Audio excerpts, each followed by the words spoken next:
샬롬, 거래의 기술 17번째. 그리고 1982년 봄에는 애틀랜티 시티의 건설 경기가 불황을 맞고 있었기 때문에 건설비를 상당히 절약할 수 있었다. 당시 건설되고 있던 유일한 카지노 호텔은 트로피카나 밖에 없어 수천 명의 지방 건설업체 사람들은 실업 직전에 놓여 있었다. 이러한 점은 많은 하청업자들과 계약에서 우리에게 많은 이점을 안겨주었다. 그러나 일반적으로 그들에게 불리한 조건을 강요하는 비열한 거래는 엄두조차 내지 않았다. 나는 어디까지나 적당한 가격에서 협상할 수 있기를 바랄 뿐이었다. 5월 14일에 개막식 일정에 맞추어 공사를 끝낼 작정이었다. 그럴 경우 전통적으로 애틀랜틱 시티의 카지노 업계에서 가장 호황을 이루는 전물 장병 기념식 주간의 이점을 최대한 활용할 수 있었다. 공사비 문제도 원래 예상했던 2억 1,800달러에 못 미치는 정도에서 해결할 수 있었다. 이런 계획이 그대로 실현된다면 우리는 최초로 최소한의 시간과 비용을 들여 카지노 호텔을 건설할 기록을 세우는 셈이었다. 5월 14일에 카지노 호텔의 문을 열었을 때 예상 외에 대단한 반응이 나타났다. 개업식은 뉴저지 주의 고위 인사들이 대부분 참가한 가운데 수천 명의 하객들로 대성황을 이루었다. 토버스 킨 주지사는 이날의 대표 연사로 나와 우리가 이룬 업적에 대해 입에 침이 마를 정도로 찬사를 늘어놓았다. 하라제 회장으로 재임하고 있는 리처드 고글레는 이 엄청난 공사를 최소한의 시간과 비용을 들여 완공한 점을 두고 이 시대의 기적이란 표현을 쓰기까지 했다. 카지노 호텔의 문을 열자마자 수천 명의 인파가 몰려들었다. 다들 최신 카지노 게임을 둘러보느라 정신이 없었다. 그들은 카지노 테이블과 슬롯머신 옆을 3겹 4겹으로 둘러싼 채 줄지어 서 있었다. 물론 홀리데이인 그룹과 나는 카지노의 운영을 둘러싸고 많은 점에서 의견을 달리하는 일이 생겨났다. 그러나 내가 홀리데이 측이 소유하고 있는 주식을 사들이지 못할 경우 이러한 문제들에 대해 이러쿵저러쿵 할 입장은 아니었다. 내가 고용하고 있던 변호사들은 한결같이 그 문제에 관해 계약서의 수정 조항에 따라 소송을 제기하면 승소할 수 있다고 의견을 제시했으나 그런 식으로 문제를 해결하고 싶지 않았다. 나로서는 일단 거래는 거래라는 생각에서 내가 계약을 통해 합의한 것은 지켜나갈 생각이었다. 1986년 2월 나는 홀리데이 측이 소유하고 있는 주식을 모두 사들여버렸다. 이 거래는 여태껏 내가 한 거래 가운데서 가장 속 시원한 것이었다. 동업계약의 불편을 느끼게 된 이유들 가운데 하나는 감가상각비에 관한 문제 때문이었다. 감가상각비는 소유자가 과세 가능한 소득에서 매년 공제하는 것이 허용되는 비용으로 건물 전체의 가치에 대한 백분율로 계산된다. 그 논거는 매년 통상적으로 소모되는 비용을 상쇄하기 위해 건물 유지 비용에 대해서는 과세할 수 없다는 데 있다. 간단히 말해 감가상각비는 소득에 대해 과세 부담을 낮춰주는 역할을 하는 셈이다. 예를 들어 우리가 소유하고 있는 애틀랜틱 시티 카지노 호텔과 부대 시설이 4억 달러의 가치를 지닌다면 1년에 4% 범위에서 감가상각비를 하는 것이 허용된다. 그럴 경우 매년 과세될 소득 중에서 1,600만 달러를 공제받을 수 있다. 바꾸어 말하면 우리가 과세 전 소득으로 1,600만 달러를 벌려드린다면 감가상각 후 우리의 소득은 실제로는 한 푼도 없는 셈이 된다. 대부분의 주주들과 월가에서는 감가상각비를 통해 그만큼 감소된 순이익에만 관심을 갖고 있다. 그것은 물론 기업 경영을 덜 성공적으로 보이게 한다. 결과적으로 경영자들은 감가상각비를 별로 좋아하지 않는 경향을 보인다. 내가 월가의 비율을 맞춰줄 필요는 없지만 감가상각비에 대한 평가는 해야 한다. 나와 관련된 문제로는 내가 손익을 보고하는 것은 아니지만 그것을 파악하고 있어야 한다는 점이다. 그러나 거래의 가장 중요한 부분은 이제 내가 완전히 소유하고 있는 카지노 호텔의 설비에 관한 것이었다. 나는 혼자서 운영하더라도 훨씬 많은 이윤을 벌 수 있다고 확신했다. 게다가 새로운 호텔방과 식당을 만들 계획을 세워놓았다. 물론 이제 자금을 마련하는 일도 전적으로 나의 책임하에 이루어져야 했다. 이자율은 내가 처음 애틀랜틱시티에서 부동산을 구입하기 시작했을 때와 같은 연 14% 정도였다. 1986년 중반까지 이자율은 9%로 떨어졌다. 그러나 작은 문제는 여전히 골칫거리였다. 내가 지금 융통에 전적으로 혼자서 매달려야 한다는 것이 여간 부담이 아니었다. 나는 신규 사업에는 채권을 발행해 자금을 공개 모집한다는 방침을 결정했다. 이러한 해결책은 채권이 팔리기만 하면 위험을 분산할 수 있는 장점이 있기는 했으나 채권 구매자들을 유치하기 위해서 이자율을 높게 책정해야 하는 단점도 있었다. 마침내 투자은행사 회사 베어스킨스는 우리가 발행한 2억 5천만 달러의 채권을 팔아 홀리데이 측에 지급해야 할 5천만 달러를 갚는 것은 물론 나머지 1억 7천만 달러로 호텔 건물을 담보로 대출한 돈을 상환하고 또 새로 주차장 시설을 건설할 수 있는 약간의 여유 자금까지 생겼다. 이에 따른 이자 지급은 매년 약 3천만 달러에 달했다. 은행에 지급한 것보다 700만 달러가 더 나간 셈이었으나 요긴하게 돈을 쓸 수 있었기 때문에 대만족이었다. 나는 혼자서 지고 있던 재정 부담에서 완전히 벗어날 수 있었기 때문에 잠자리가 편안할 정도였다. 이때 나는 카지노 호텔의 이름을 트럼프 플라자 호텔 앤드 카지노로 고치는 동시에 신임 총지배인을 공용했다. 그 다음 나는 경쟁업자들을 살펴보기 시작했다. 당시 스티븐 하이드거는 골든 럭키드사의 스티븐 윈 아래서 경영 담당 부사장으로 일하고 있었다. 그보다 전에 그는 카지노 업계의 선두 그룹에 속하는 와 시저스에서 일한 적이 있었다. 내가 애틀랜틱 시티에 알만한 사람들에게 의견을 구했을 때 하이드가 항상 가장 유능한 사람으로 추천됐다. 나는 그와 만나자마자 그가 그렇게 추천되는 이유를 알만했다. 그는 카지노 운영에 상당한 경험을 갖고 있을 뿐 아니라 두뇌 회전이 빠르고 투지 만만한 사람이었다. 그뿐만 아니라 순이익을 어떻게 조절할 것인가에 관해서도 감을 잡고 있는 것 같았다. 많은 카지노 경영자들은 수입을 극대화하는 데만 관심이 쏠려 있었다. 그러나 유능한 사람이라면 수입이 막연히 늘어나는 것뿐만 아니라 수입과 비용의 차, 즉 순이익을 어떻게 늘릴 것인가를 구상할 수 있어야 한다. 나는 스티브를 채용한 뒤 또 그와 일을 해온 유능한 카지노업계 종사자들을 만나서 함께 일할 것을 권유했다. 나는 경영에 관해서는 아주 단순한 원칙을 갖고 있었다. 경쟁 회사로부터 가장 우수한 사람을 빼내와 그들이 받고 있었던 것보다 더 많은 급료를 지불하고 그들의 업적에 따라 보너스와 기타 특별 상여금을 지급하는 것이다. 그것이야말로 인류 경영자가 될 수 있느냐를 결정하는 관건이라고 할 수 있다. 1985년 하라즈의 1년간 경영 실적은 이자 세금 감가상각비를 제하기 전에 약 3,500만 달러의 수익을 올렸다.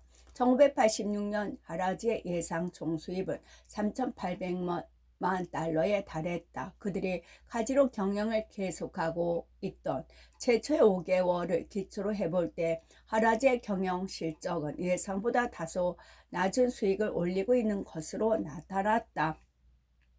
우리는 5월 16일에 사업에 착수했다. 1년 동안 우리의 총수익은 하라지의 예상 수익보다 2천만 달러 이상, 15,800만 달러에 달했다.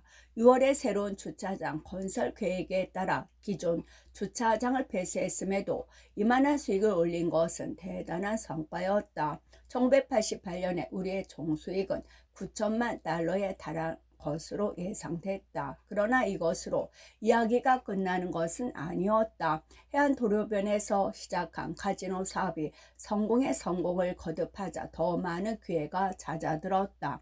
특히 나의 관심은 카지노를 소유하고 있는 회사를 사들이는 거래에 집중됐다. 홀리데이는 좋은 목표로 떠올랐다. 해안도로변에 있는 카지노 호텔은 나에게 매각하고서도 그들은 애틀랜틱 시티의 한 개, 내 바다에 2개 등 미국 내의 3개의 카지노를 포함해 전 세계에 걸쳐 있는 전여 개 호텔에서 카지노 사업을 벌이고 있었다. 애틀랜틱 시티 카지노 호텔을 사들인 지 2개월쯤 지나 8월 중순경에 나는 홀리데이 측에 주식을 사들이기 시작했다. 그리고 9월 9일까지 나는 그 회사 주식의 5% 약 100만 주를 사들일 수 있었다. 그때쯤 나는 근본적인 2가지 선택할 갖게 되었다. 하나는 투자를 목적으로 계속 주식을 보유하는 것이었고, 다른 하나는 경영에 직접 개입하는 것이었다. 그 회사는 확실히 실제보다 낮게 평가되고 있었다. 그러한 이유 중 하나는 그들이 엄청난 부동산을 소유하고 있어 그만큼 감가상각을 하는 부분이 많을 수밖에 없었기 때문이다. 따라서 그들은 실제로 보유할 수 있는 것보다 훨씬 낮게 순이익을 발표할 수 있었다. 1986년 8월 초순에 한 주당 54달러를 기초로 할 때 15달러가 대체되지 않은 돈으로 그 회사의 실질적인 경영권을 사들일 수 있다는 결론이 나왔다. 예를 들면 한 가지 시나리오로 약 7억 달러에 상당하는 카지노 시설이 없는 호텔들을 모두 팔아서 3개의 카지노 호텔을 사들일 수가 있었다. 내가 홀리데이인의 주식을 사들인다는 소문이 나자마자 주가는 뛰어오르기 시작했다. 나는 중개인을 내세워 주식을 사들일 것을 고려하는 한편 내가 직접 경영에 개입하거나 아니면 다른 사람을 내세워 소기의 목적을 거둘 수 있는지를 검토해 보았다. 10월 초순까지 주가는 72달러까지 치솟았다. 나는 11월 11일 베어 스틴스사의 앨런 그린버그로부터 홀리데이 측의 경영권 개입 가능성을 방지하기 위해서 회사 구조를 개편하고 있으며 주주들에게 한 주당 65달러의 배당금을 지급하기 위해 28억 달러를 긴급 융자 받으려 한다는 정보를 입수했다. 주가는 76달러까지 폭등했다. 나는 앨런에게 즉시 이때까지 구입한 주식을 몽땅 팔아치우라고 말했으며 그 역시 나의 의견에 동의했다. 나는 지금도 홀리데이 측이 어떻게 방해를 가해 오든 물리칠 수 있다고 생각하고 있지만 그런 친구들과 소송이나 하면서 아까운 시간을 낭비하고 싶은 생각은 조금도 없었다. 골치 아픈 분쟁에 휘말리지 않고 투자한 것에 비해 훨씬 많은 수익을 건질 수만 있다면 그쪽을 선택하는 것이 나의 취향에 맞는 일이었다. 내가 홀리데이인의 주식을 모두 팔고 나서 돌이켜 생각해보니 겨우 8주 만에 수백만 달러를 벌어들인 셈이었다. 달리 생각하면 내가 3개월 전에 애틀랜틱 시티 카지노 호텔 주식을 홀리데이 측으로부터 사들이기 위해 지급한 금액을 되찾아 온 것으로 해석할 수 있었다. 전혀 불평할 이유는 없었다. 홀리데이 측과 거래한 사람 가운데 나만큼 이익을 본 사람은 없을 것이다. 더욱이 나의 경우 돈을 주고도 살 수 없는 회사 경영에 대한 직접적인 경험을 얻었다는 점을 간과할 수 없다. 제9장 힐튼 카지노 쟁탈전. 1984년 힐튼사가 애틀랜틱 시티에 짓기 시작한 대형 카지노 호텔을 손에 넣을 수 있으리라고는 엉뚱한 상상을 잘 하기로 유명한 나로서도 상상하기 힘든 일이었다. 그와는 반대로 나는 공사가 진행되는 것을 편치 않은 마음으로 지켜볼 수밖에 없었다. 나는 해변 도로에 세운 카지노 호텔의 과도한 경쟁 때문에 운영에 어려움을 겪고 있을 때 또 하나의 강력한 경쟁자를 맞을 만한 여유가 없었다. 애틀랜틱 시티에 투자를 하느냐의 문제를 놓고 몇 년간 고심하던 힐튼사가 마침내 결단을 내려 그룹의 운명을 걸고 전력 투구하겠다는 소식은 예사로 볼 문제가 아니었다. 힐튼사는 가늠하기 어려운 상대로만 여겨졌다. 세계 최대의 호텔 체인 가운데 하나인 힐튼사가 세워진 것은 1921년 창업주인 그랜드 힐튼에 의해서였다. 그의 아들 배런 힐튼이 회사 경영에 가담한 것은 1950년에 들어와서였으나 그가 사업을 승계하는 것은 시간 문제였다. 그것은 개인의 능력과는 별개의 문제로 한마디로 말해 좋은 가문에 태어난 덕택이라고 말할 수밖에 없다. 1966년 곤레드가 마침내 은퇴를 결정하고 배런이 그의 뒤를 이어 힐튼의 새로운 최고 경영자 자리를 물려받았다. 아버지에게 물려받은 기업을 경영해 대성공을 거두기란 쉬운 일이 아니다. 창업주의 후계자들은 선별적인 투자에만 관심을 갖거나 아예 경쟁과는 담을 쌓는 경우가 있다. 또 어떤 경우는 자신이 물려받은 범위를 지키는 데 급급하다. 물론 동일한 사업을 놓고 창업주인 자식의 아버지를 능가해보려고 애쓰는 사람들도 있기는 하지만 아버지의 이름이 그랜드 힐튼인 경우라면 그게 쉬운 일은 결코 아니다. 배런이 힐튼사의 경영에 가담한 뒤 최초로 맡은 임무는 그들이 사들인 카르트 블랑쉬라는 신용카드 회사를 경영하는 것이었다. 그는 이 신용카드 회사를 엉망진창으로 만들어 놓아 수백만 달러의 적자를 냈다. 힐튼은 마침내 두 손을 들고 이 회사를 시티은행에 팔아넘겼다. 1967년 배런은 그의 아버지를 설득해 힐튼 인터내셔널 호텔을 일부러 당시 한 주당 90달러를 호가하는 TWA 항공사의 주식과 교환하는 방식으로 팔았다. 그러나 한 가지 문제가 생겼다. 힐튼이 TWA를 사들인 것과 거의 동시에 유가가 하늘 높은 줄 모르고 치솟기 시작했다.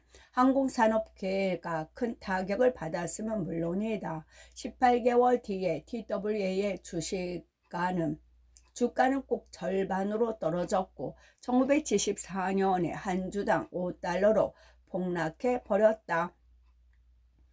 칼 아이칸이 경영을 맡아 영업이 호전되기는 했으나 여전히 주가는 구입할 당시보다는 많이 떨어진 편이었다. 반면에 힐튼이 팔아치운 인터내셔널 호텔은 최근 10억 달러에 가까운 가격으로 다시 팔리는 운명을 맞기는 했으나 TWA사는 이 거래에서 엄청난 이익을 건졌다. 그들은 1983년에 힐튼이 미국 전역의 호텔에서 벌어들인 금액과 동일한 7천만 달러 가량을 벌어들였다. 그렇게 된 배경은 과거의 영광만을 고집하던 힐튼사가 메리엇과 하얏트 같은 경장사의 고급 시장의 많은 부분을 잠시 당했기 때문이었다. 한때 최고의 명성을 자랑했던 힐튼은 유명 호텔 업계에서 이제 명함을 내미기조차 힘든 상태로 전락했다. 배런 힐튼이 내린 결정 중에서 대성공을 거둔 것도 있었다. 카지노 업계에 진출을 선언한 배런은 1972년에 1200만 달러를 주고 네바다에서 2개의 카지노 호텔을 구입했다. 라스베이거스 힐튼과 플라밍고 힐튼 2개의 카지노 호텔에서 얻은 수입은 날이 갈수록 커져갔다. 힐튼이 한 해 동안 얻은 순이익 중 이 2개의 호텔에서 얻은 수익은 1976년에 30%, 1981년에 40%, 1985년에는 45%를 차지했다. 이러한 성공에도 불구하고 배런은 애틀랜틱 시티에 투자할 것인가의 여부를 쉽사리 결정하지 못했다.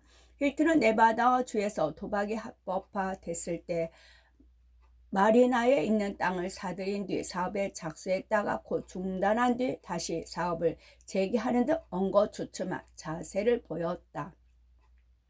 힐튼이 마침내 1984년에 들어서 카지노 호텔 공사에 착수했을 때는 벨리 시저스, 하라즈, 샌드 골드 너기트 등 네바다주의 주요 경쟁사들이 이미 시설 공사를 끝내고 영업에 들어가 막대한 수익을 올리고 있었다. 나는 힐튼사에 대해서는 할 말이 많았다. 힐튼사가 최종 결정을 내렸다면 전력 투구할 것은 확실한 일이었다.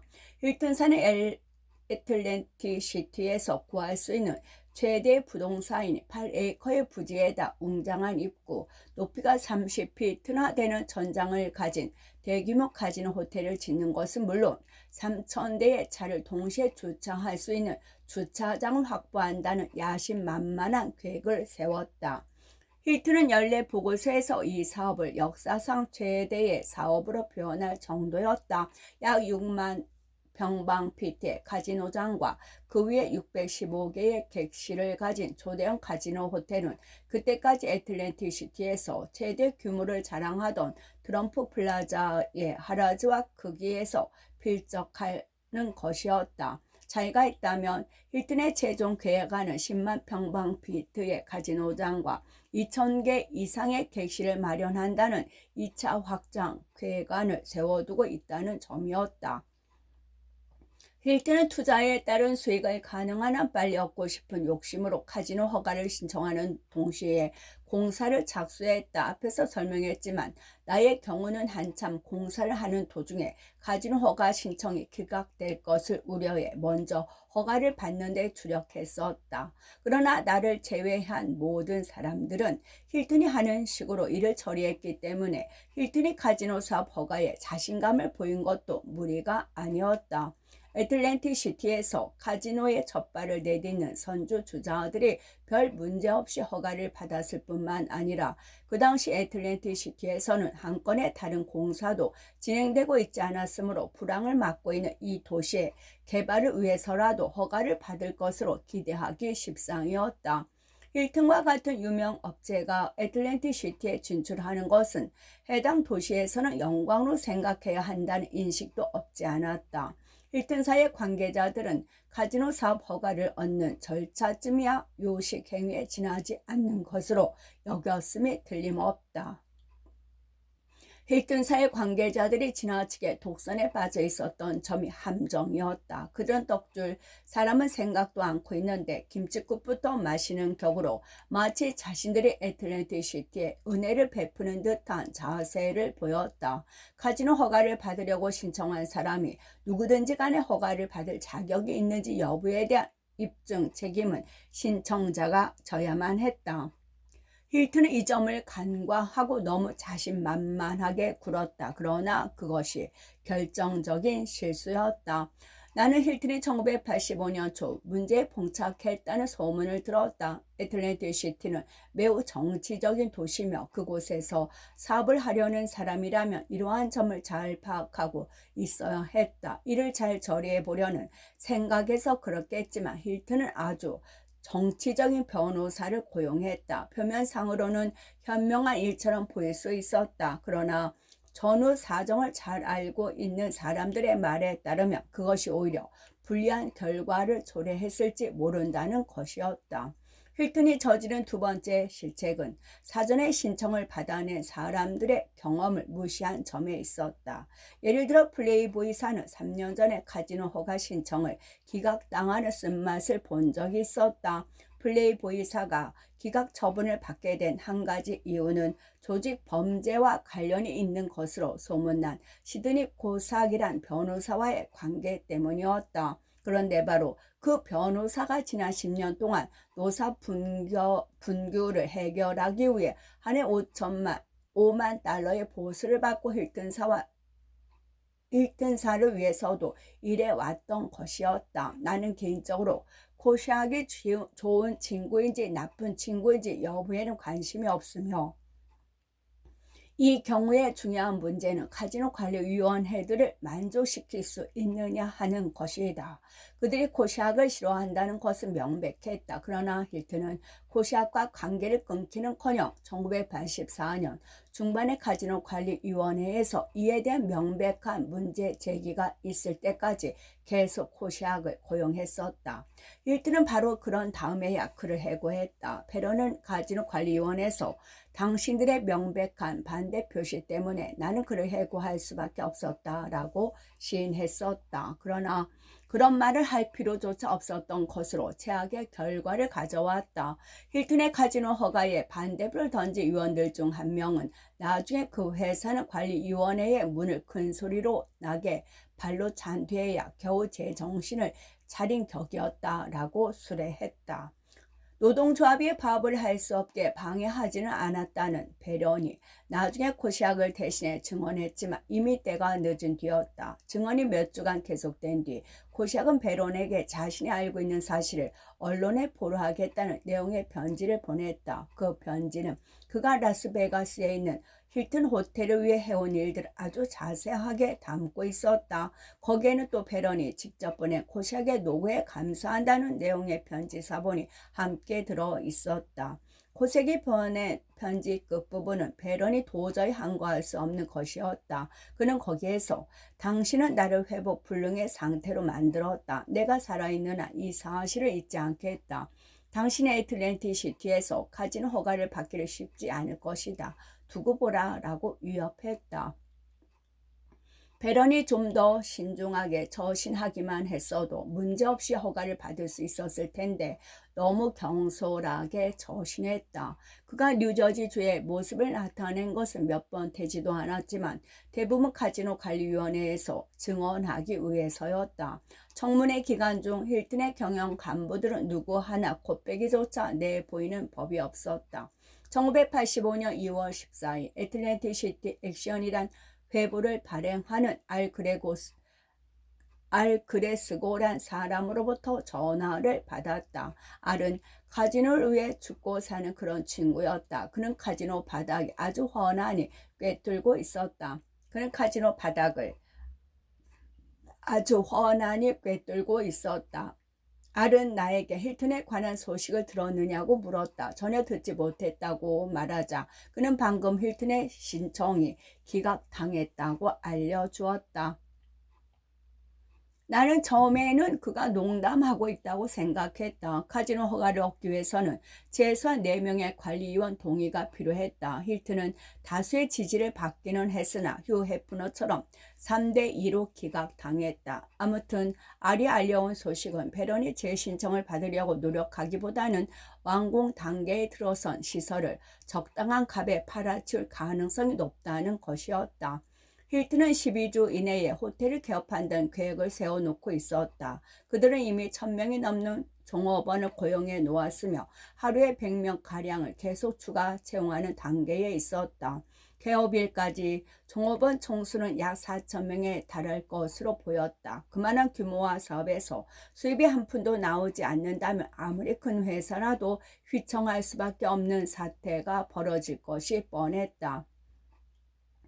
최소한 힐튼사는 카지노 관리위원회에 재신청을 하더라도 심각한 시간적인 압박을 받을 수밖에 없는 형편이었다. 그러나 힐튼으로서는 이미 3억 달러나 투자했기 때문에 어떻게 해서든 카지노 허가를 받으려고 노력하지 않겠느냐 하는 것이 나의 생각이었다. 글래스고와 이야기를 나눈 뒤 나는 애틀랜시티 몇몇 사람과 의견을 교환했다. 그런 뒤 캘리포니아에 있는 베런 힐튼에게 전화를 하기로 결심했다. 그것은 어디까지나 위로의 전화였다. 당신이라면 그런 공경에 처한 사람을 위로하지 않을 수 있겠는가? 베런 어떻게 지냅니까? 하고 내가 말문을 열었다. 베런은 별로 놀라지 않은 목소리로 별로 좋지 않습니다. 생각대로 일이 풀리지 않아요. 라고 대답했다.